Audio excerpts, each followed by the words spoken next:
How to get the LinkedIn profile link for your resume. Hey everyone, welcome back to the channel.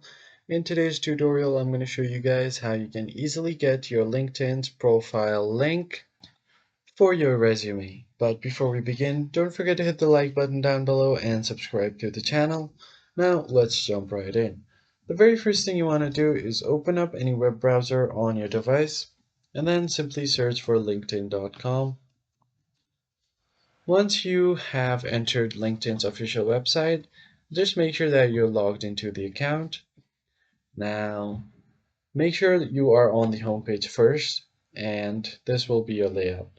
So the first thing you're going to do is click on this profile dropdown and click on View Profile. Once landed on your profile page, head over to the right side of your screen. You have Profile Language. You can edit your profile language, and then right below that you have an option to edit your profile, a public profile and URL. Click on this pencil icon to edit your public custom URL. So click on Edit Custom URL, and if there is any of these numbers and letters, you can try to use your company's name or your own name. So make sure that this is unique. So click on save.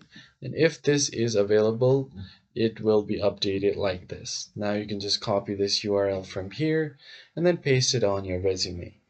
And that's pretty much it. I hope you found this tutorial helpful. I'll catch you guys on the next one.